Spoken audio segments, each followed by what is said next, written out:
Bom dia, Escola de Profetas! Bom dia! Bom dia para você aí do outro lado, seja bem-vindo, seja bem-vinda, que a graça do nosso Senhor Jesus e o seu amor possam lhe alcançar nesse dia. Nós acordamos com vida, não é mesmo?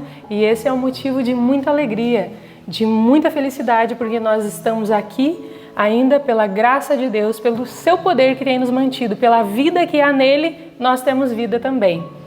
E eu convido a você, nesta manhã, a meditar na Palavra de Deus, a estudar conosco, a orar conosco, a cantar também, a louvar o nome do nosso Deus Criador, que é digno de toda honra e glória, porque sem Ele, o que seria de nós, não é verdade? Então agora, neste momento, nós vamos dobrar o joelho. Eu convido você aí de casa também a dobrar o seu joelho e a conversar com o nosso Deus eterno. Vamos conversar com Ele? Pai querido que estás nos céus, obrigada, Senhor, por mais uma vez nós termos a oportunidade de nos achegarmos a Ti na oração, Pai. Conversarmos contigo nesta manhã, nós temos o privilégio, Senhor, de estarmos vivos para poder nos achegar à Tua presença. Mas nós sabemos que em toda a história, Senhor, em toda a história deste mundo, sempre foi o Senhor que veio atrás de nós, sempre foi. E nós te louvamos e agradecemos por isso, ó Pai, porque o Senhor está sempre em busca de nós, está sempre nos procurando e nos chamando a cada dia, a cada instante. Nós queremos responder a esse teu chamado hoje, Senhor, nesta manhã, que cada um que está acompanhando esta oração neste momento, que possa se sentir tocado e sentir-se chamado pelo Santo Espírito. Que eles possam atender a tua voz, Senhor. Cada um de nós possa ouvir a tua voz nesta manhã e possa se sentir compelido, possa se sentir chamado por Ti, Senhor, guiado até a Tua presença. Fica conosco nesse dia, ó Pai Todo-Poderoso, nos ajuda naquilo que nós temos falhado, nos molda, Senhor, segundo a Tua vontade e perdoa-nos, perdoa-nos. Nós Te clamamos, Te suplicamos perdão nesse dia, Senhor. Fica conosco ao longo desse dia e que Teu Santo Espírito possa nos ajudar, nos mostrar, Senhor, o que o Senhor quer para a vida de cada um de nós. Fica conosco hoje e sempre, nós te pedimos em nome de Jesus. Amém. Nesse momento, então, vamos louvar o nome do nosso Deus Criador e vamos pedir aquela luz que vem dele. Só Ele tem para dar, ninguém mais tem. Então nós vamos cantar agora dessa luz, o hino 225, Dai-nos luz.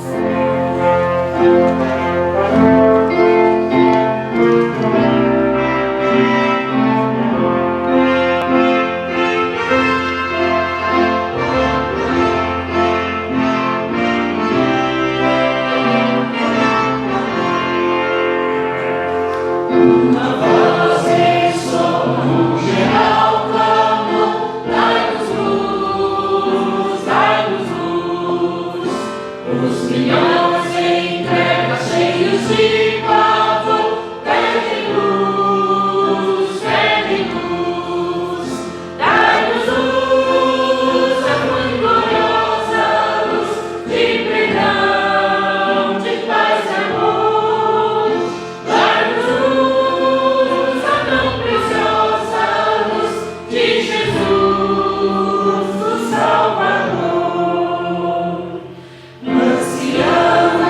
vida, paz, consolo.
milhões sem Cristo, sem tardar ele, essa luz de Jesus.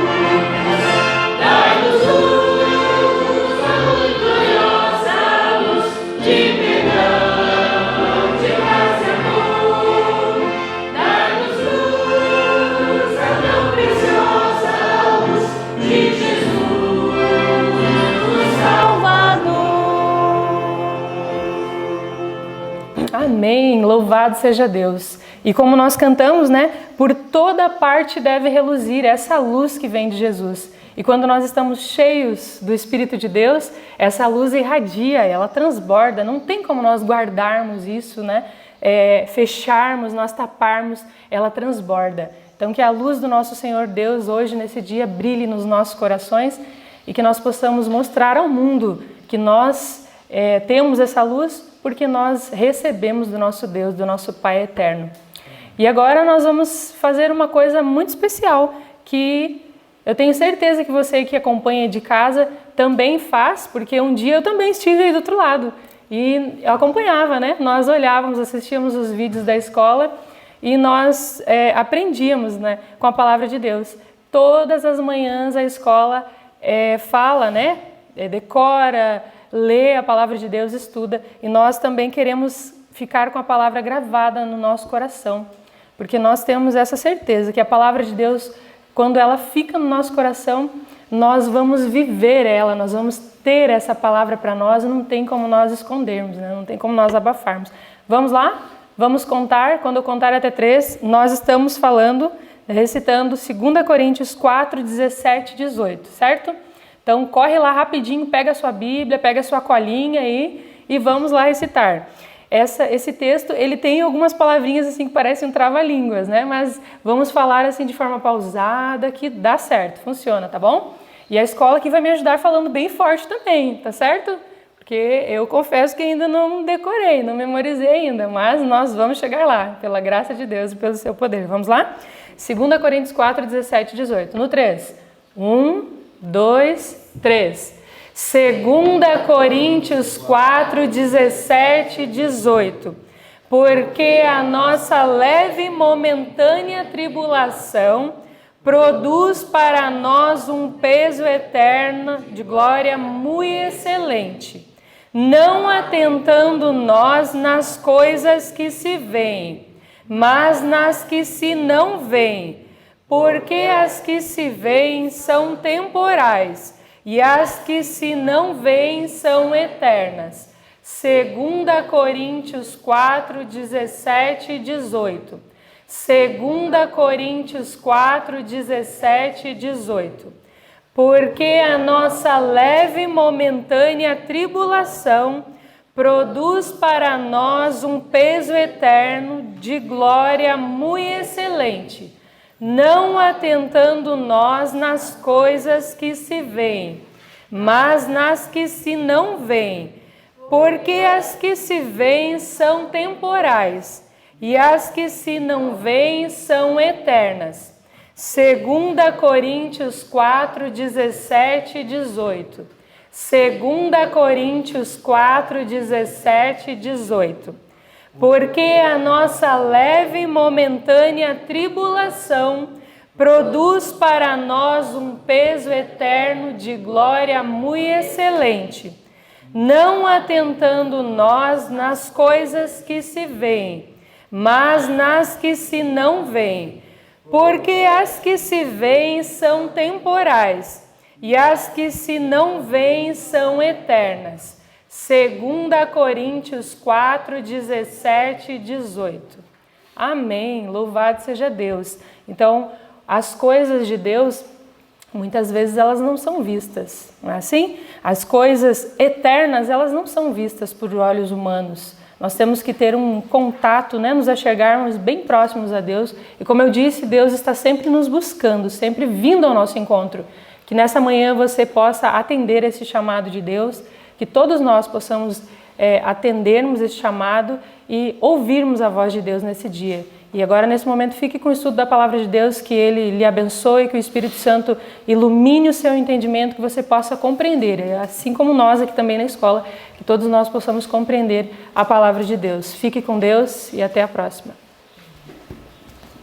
Bom dia para você que está em casa. Bom dia, Lucas. Bom dia, seja bem-vindo. Muito obrigado. Estávamos com saudade do Lucas, né? De ouvir ele falando. E hoje nós vamos conversar juntos, né, sobre a palavra do Senhor.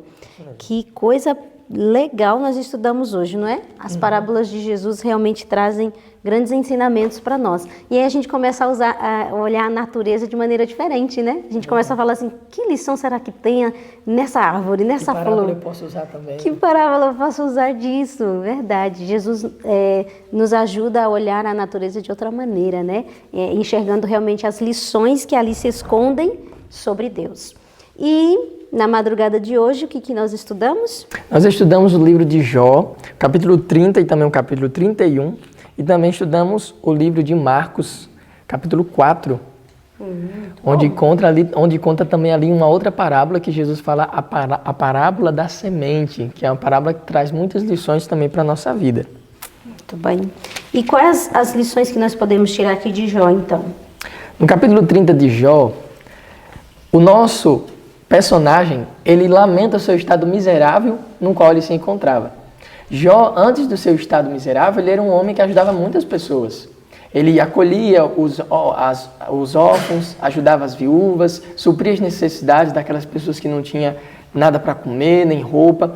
Só que quando ele chegou nesse estado de miséria, em que ele vai descrevendo no capítulo 30 e 31, onde ele diz que ele ficou emagrecido, os seus ossos se apegaram à sua pele, ele não tinha mais descanso, vivia completamente ali em completa aflição.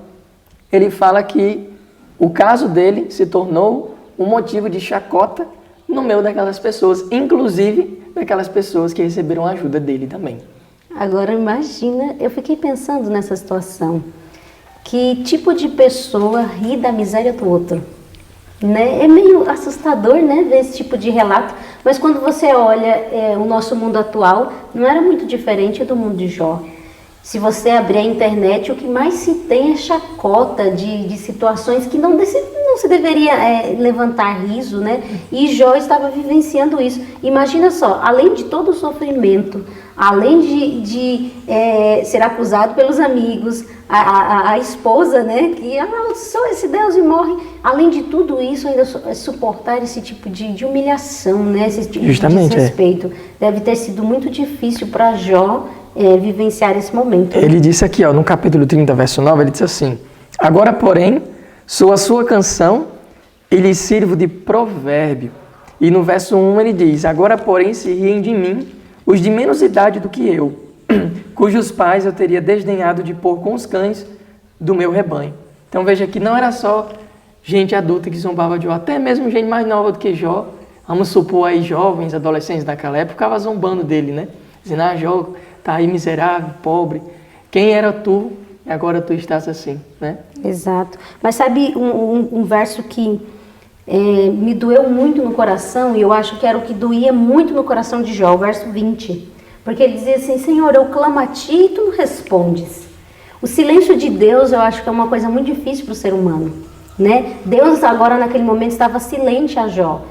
E nós entendemos o que estava por trás disso tudo, mas Jó não entendia. Um grande conflito, né? Acontecendo. Um grande conflito que estava acontecendo. Mas eu imagino a angústia do coração de Jó, tendo a plena consciência de que era justo, reto, que sempre andava no caminho do Senhor, e agora ele clama a Deus, mas Deus não responde, Deus está em silêncio. Inclusive, é o que ele vai falar no capítulo 31, da sua integridade, onde ele fala ali, dizendo, se eu, por acaso, deixei de dar direito aos meus servos, deixei de dar abrigo à viúva, ao órfão, se eu fiz isso, me pesa em balanças fiéis e prova a minha integridade.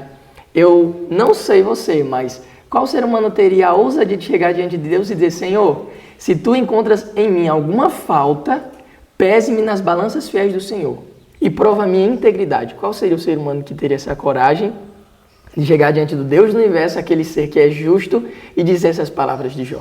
E o interessante, Lucas, que essa integridade que ele pede para ser pesada vai além de atos. Porque quando ele começa a falar o capítulo 31, ele diz assim, eu fiz aliança com os meus olhos. Eu fiz aliança com os meus olhos de não olhar para nenhuma outra donzela. E ele ainda fala assim, ó, no verso 9, se o meu coração se deixou seduzir. Jó, ele realmente tinha entendido essa questão da santidade, da dedicação a Deus. Tanto que ele fala assim, ó, os meus pensamentos, nos meus pensamentos, as minhas intenções, dos meus desejos, pode vasculhar. Não foram apenas atos que não foram cometidos. Dentro de mim existe pureza, dentro de mim existe santidade. Então, realmente é impressionante essa explanação de Jó sobre ele mesmo, né?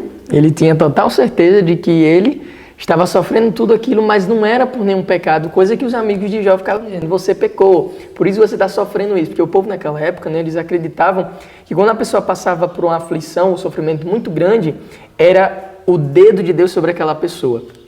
E não era isso que estava acontecendo com Jó. Jó estava ali no meio de um grande conflito entre Deus e Satanás, e ele era testemunha de Deus para mostrar para os outros mundos que aquilo que Satanás falou dele não era verdade, que ele era fiel a Deus não pelas coisas que Deus dava a ele, mas porque ele sabia quem Deus era e adorava a Deus por quem Deus é. Exato. E nós podemos então avançar para o livro de Marcos, então, no capítulo 4. Ontem nós falamos sobre a parábola do semeador, não foi isso? Tremendas lições nós aprendemos ontem. Tremendas lições. Agora, o interessante é que quando Jesus fala essa parábola, diz que produz nas pessoas várias indagações, né? Eles começam a pensar, mas quer dizer então que não vai ser erguido um reino terrestre? Eles começam a se questionar o que realmente queria dizer aquela parábola de Jesus do semeador que saiu a semear.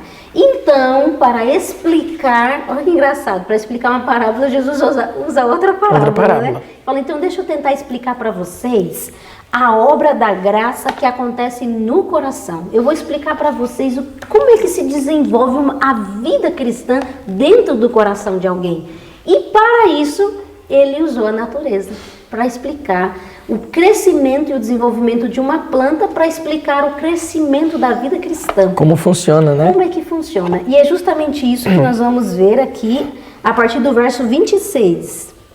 Você pode ler o verso 26 para a gente, por favor? 26. Capítulo 4 de Marcos. Capítulo 4 de Marcos, verso 26, diz assim: E dizia, o reino de Deus é assim, como se um homem lançasse semente à terra ou para a terra. Interessante. Quem é esse homem?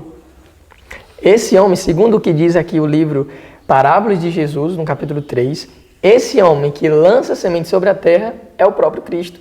Que legal, né? Que prega a sua palavra, que a semente significa a palavra de Deus, a verdade, o evangelho de Deus. Agora tem um detalhe, porque o verso seguinte, o verso 27, diz assim, ó: depois dormisse e se levantasse de noite e de dia, e a semente germinasse e crescesse, não sabendo ele como. Como é que isso pode se referir a Cristo? Agora tem uma explicação para isso. Quando a Bíblia diz que um homem lançou a semente, este homem é Cristo. Mas quando diz que este homem dormiu e não soube como é que aquela semente cresceu, não é dessa forma que Jesus ele age. Jesus ele está atento a todas as coisas da natureza, até mesmo o crescimento de uma planta. O olhar do infinito, Deus está ali focado naquela planta, porque ele não deixa de ignorar nada que acontece ao redor, principalmente das coisas que ele criou. Então isso se refere a nós que também somos os semeadores, né? Isso. A parábola se aplica tanto a Cristo como sendo o semeador, o lavrador, tanto também a nós, que também semeamos a palavra de Deus. Então, às vezes, nós não entendemos. Você lembra daquele texto que diz assim, o vento sopra onde quer, e você não sabe de onde vem, e não sabe nem para onde vai. É exatamente isso, a gente não sabe o exato momento que se dá o início da vida espiritual dentro de alguém, mas Cristo sabe. Cristo sabe exatamente o momento que alguém começa a se voltar para Ele, o momento que alguém começa a crescer, a amadurecer. Deus, Ele está constantemente vigiando a semente que foi lançada. E isso eu acho incrível, Lucas, eu acho incrível isso. A onisciência de Deus em saber de tudo ao mesmo tempo. E sabe, às vezes a gente não entende com profundidade isso. Porque a parábola está dizendo assim, ó, que até mesmo a semente que é lançada, que a gente não está vendo o processo dela acontecendo debaixo da terra, Deus está vendo.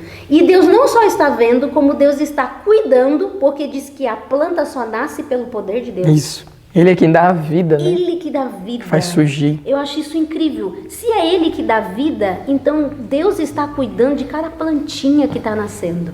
Você consegue imaginar como isso é grande?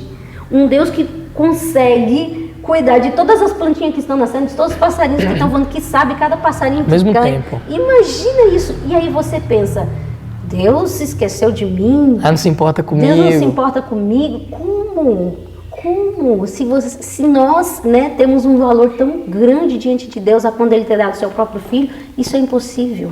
Isso a gente aprende do cuidado e do amor de Deus para conosco. Imagine isso.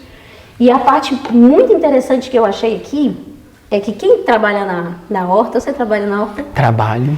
Então Aqui. você sabe como é que funciona. Aqui na Escola de Profetas eu estou aprendendo como ter esse envolvimento com a natureza, que eu moro na cidade, então meio que a gente não tem esse hábito. Morava, agora eu moro aqui. Então na cidade meio que a gente não tem esse hábito de estar em contato com a natureza direto.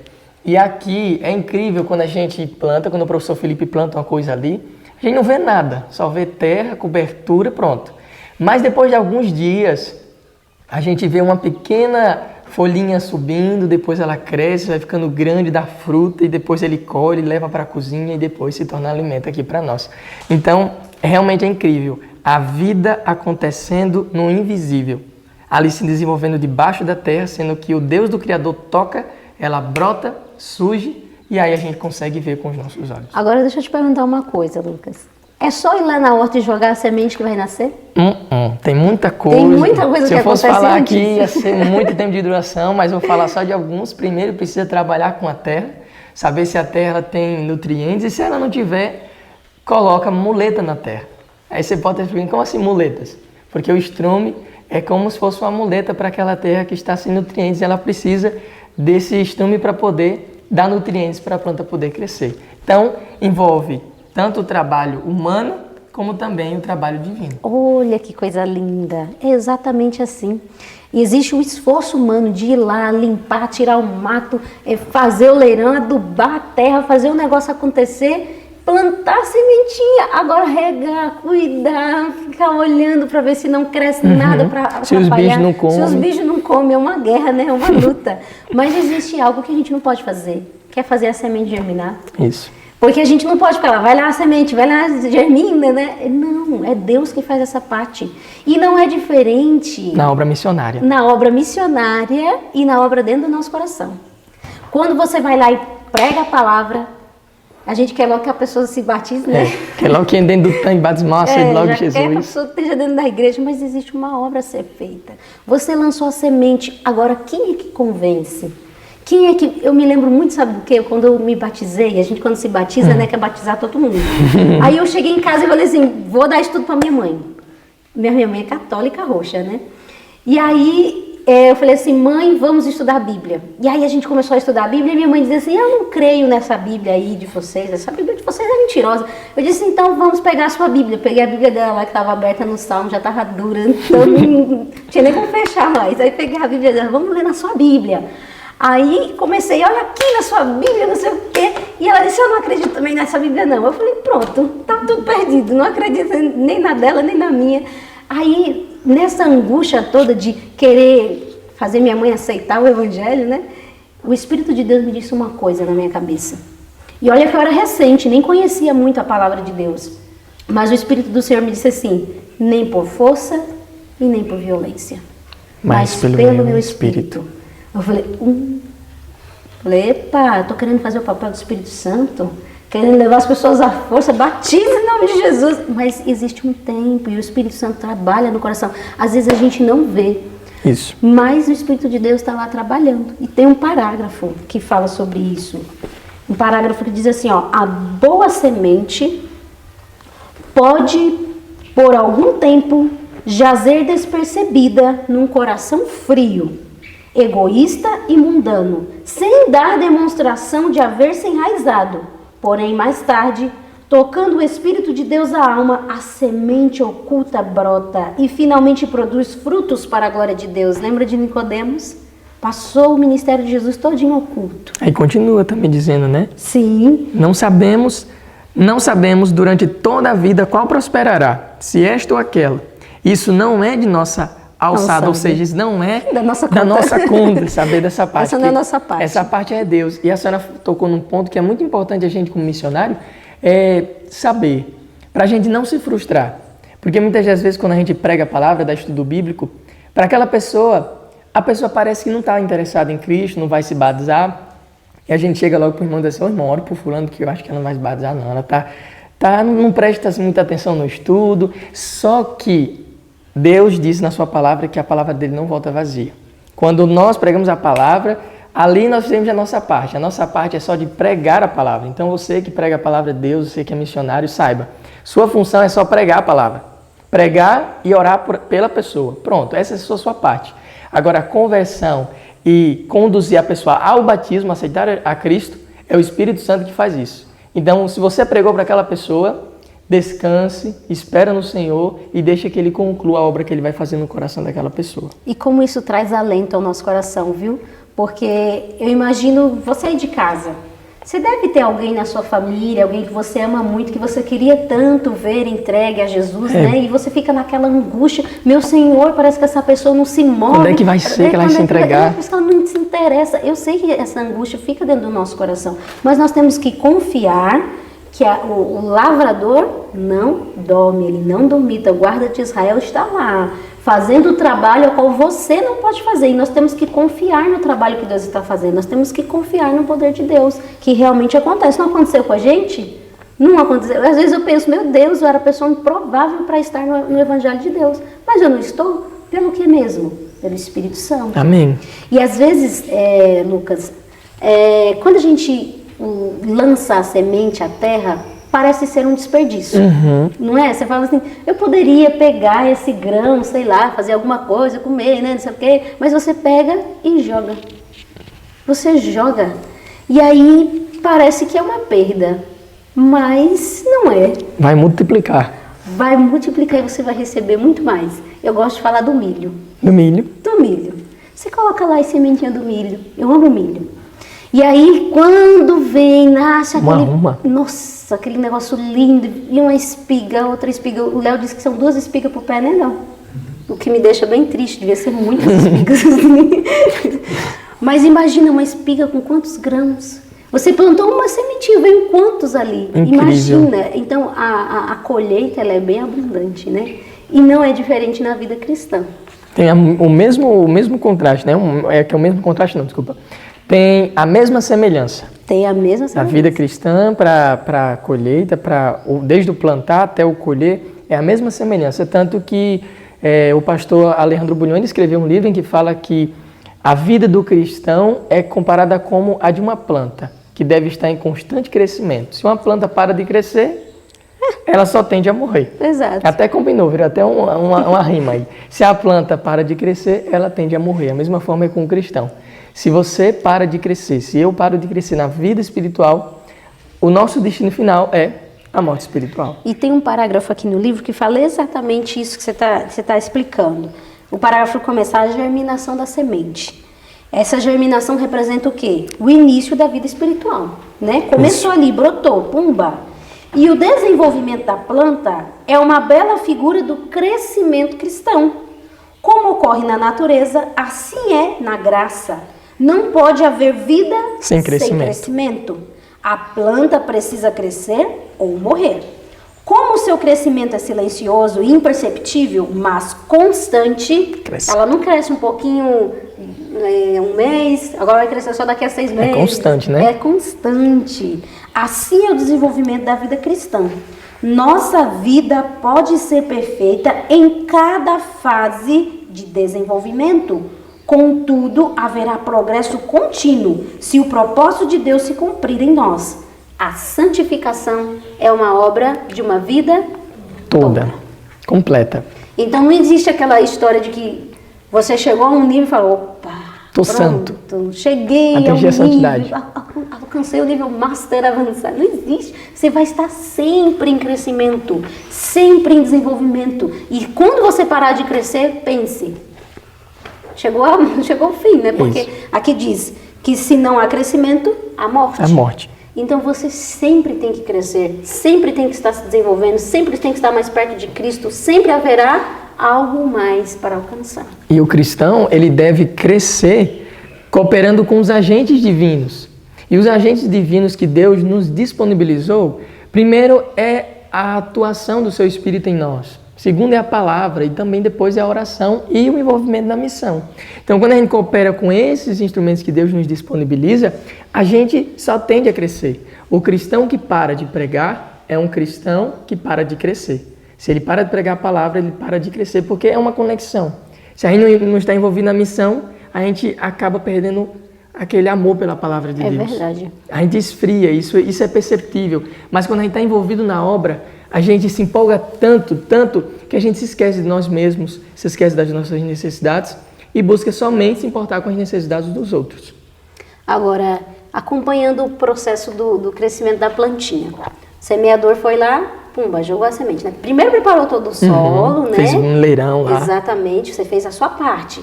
Aí agora lançou a semente, agora a parte de Deus, fazer a semente crescer, não é isso? Mandar chuva, sol. Exatamente. Aí a sementinha começa a brotar, pumba. Então a vida cristã iniciou. Aí ela começa a crescer, e você começa a crescer na sua vida cristã. Você começa a se desenvolver, a amadurecer, a entender o que você não entendia, a estar mais perto de Deus. E quando a plantinha vai crescendo, agora ela começa a ter o quê? Uma raiz mais profunda.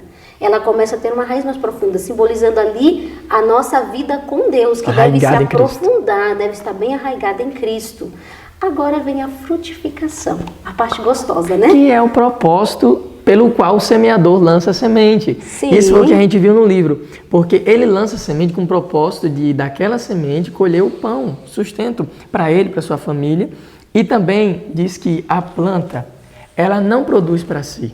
O professor Felipe sempre diz isso. Quando eu brinco com ele, né, ele vai cortar a árvore, ele diz assim, vai cortar a coitada da árvore. Aí ele diz assim para mim, mas ela nasceu para isso. Ela nasceu para dar aquilo que ela produz. Que lindo. Então é justamente isso, que, com esse propósito que Deus fez na natureza. Para dar para o homem aquilo que ele vai poder usar em poder ter saúde e longevidade de vida. E existe um parágrafo que fala justamente isso que você está dizendo. Eu gosto muito de ler o parágrafo, sabe por quê? Porque as palavras que são colocadas aqui são como flechas no coração. Alcança mesmo de verdade. E o parágrafo que diz assim, o trigo desenvolve-se primeiro, a erva depois... Não, primeiro a erva, depois a espiga, por último o grão cheio de espiga, né? Esse é o parágrafo na página 67. Um pouquinho mais à frente, diz assim, ó, Cristo procura reproduzir-se no coração dos homens e faz isso por intermédio daqueles que nele creem. O objetivo da vida cristã é a frutificação, a reprodução. Agora vem o significado que significa frutificação. A reprodução do caráter de Cristo no crente, para que se possa reproduzir Em outros. Isso é muito glorioso. É para isso que Deus trabalha no nosso coração. É para isso que o Espírito Santo fica lá falando, é assim, não, sai desse caminho, vai por esse, não. É por isso. É para que as pessoas olhem para você e vejam o quê? Cristo em você. Cristo em você. Fala, nossa, que pessoa parecida com Jesus. Você deve ser um pequeno Cristo. Você deve ser um pequeno Cristo aqui na Terra. Você deve mostrar para as pessoas o fruto. Às vezes a gente pensa que o fruto é batizar pessoas. Mas o fruto é os dons do Espírito Santo sendo desenvolvidos na sua vida. Você ter amor, longanimidade, bondade, paz com Deus, domínio próprio. Isso deve acontecer na vida cristã. Justamente. E é bom a gente pensar, sabe o que, Lucas? Você aí de casa, você tem que pensar sobre isso. Analisando tudo isso que nós estamos conversando, o desenvolvimento da planta e a aplicação que isso tem na nossa vida, qual é o estágio que você está?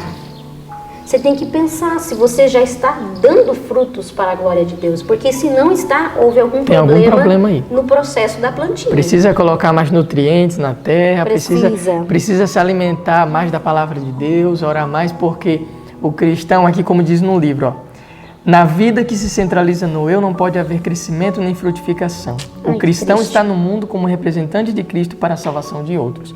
Se eu não estou dando fruto, então não posso salvar a outros. Se eu não estou salvando a outros, eu estou em vivendo risco para mim mesmo. e estou em risco de também perder a minha salvação. Exato. Que coisa séria isso daí que você está falando.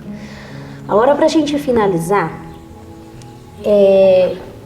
ainda nessa linha de pensamento que você está dizendo sobre o produzir fruto, o último parágrafo fala justamente sobre isso. Eu vou ler os 2 últimos parágrafos, né? Porque os 2 são muito importantes. E muito forte também. Muito fortes. Olha só. Quando já o fruto se mostra, mete-lhe logo a foice, porque está chegada a ceifa. Cristo aguarda com fremente desejo a manifestação de si mesmo na igreja. O que Cristo está esperando? A manifestação dele em mim. Quando a gente fala igreja, às vezes a gente generaliza, né? Então a gente não coloca para si. Deus está esperando a imagem dele ser refletida em mim. Quando o caráter de Cristo se reproduzir perfeitamente em seu povo, então virá para reclamá-los como seus. Quando é que vem a ceifa? Exatamente quando o fruto está pronto. Todo cristão tem o privilégio não só de esperar a vinda de nosso Senhor Jesus Cristo, como também de apressá-la. É um privilégio. Se todos os que professam seu nome produzissem fruto para a sua glória, quão depressa não estaria o mundo todo semeado com a semente do Evangelho? Rapidamente amadureceria a última grande seara e Cristo viria recolher o precioso grão. Olha só que texto forte, né? Então disso a gente tira uma repreensão para nós. Jesus, ele poderia ter voltado já há muito tempo.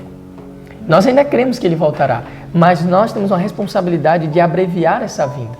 Como? Produzindo frutos que levem outros a também aceitarem a Cristo. Que no dia de hoje, você tenha isso dentro do seu coração. Senhor, se eu parei no meio do caminho, me ajuda, Senhor, a voltar, a crescer. Porque a vida cristã é crescimento. É crescimento. Você precisa ter raízes aprofundadas em Cristo, para que você possa dar fruto para a glória de Deus, que isso possa realmente acontecer na sua vida. Peça isso a Deus e Ele com certeza satisfará os desejos do seu coração. Amém. Então vamos orar para finalizarmos Vamos orar. Vamos nos ajoelhar então? Vamos. Para orarmos. Você faria essa oração? Senhor nosso Deus, soberano Pai, muito obrigado, Senhor, por esse estudo que nós tivemos e por poder compartilhar dessas verdades com esta pessoa que está nos ouvindo neste momento. Senhor, frutificar não é uma escolha, mas uma necessidade de cada um de nós que somos teus servos. Precisamos, Pai, de que da mesma forma como o Senhor atua numa semente que está debaixo da terra e o Senhor faz ela germinar e dar fruto, precisamos e carecemos que o Senhor também faça o mesmo na nossa vida. Que o Senhor faça o mesmo também na vida desta pessoa, Pai. Que a nossa vida seja de constante crescimento para honrar e glorificar o nome do Senhor. Sim. Mas talvez, se essa pessoa que está nos ouvindo parou de dar frutos, Senhor, mostra para ela onde está o erro, onde está o problema, para que ela possa recorrer ao Senhor, sabendo que o Senhor tem a solução para cada um desses problemas. Amém, Nos ajuda, Senhor, a refletir o teu caráter, para que outros, ao olharem para nós, vejam Cristo em nós e tomem a mesma decisão que tomamos em seguir ao Senhor e em te servir. Abençoe esta pessoa, a família dela, o seu lar e enche a sua vida de muita paz e de muita alegria. Isso é o que nós te pedimos, meu Deus, em nome de teu Filho amado Jesus Cristo. Amém. Amém.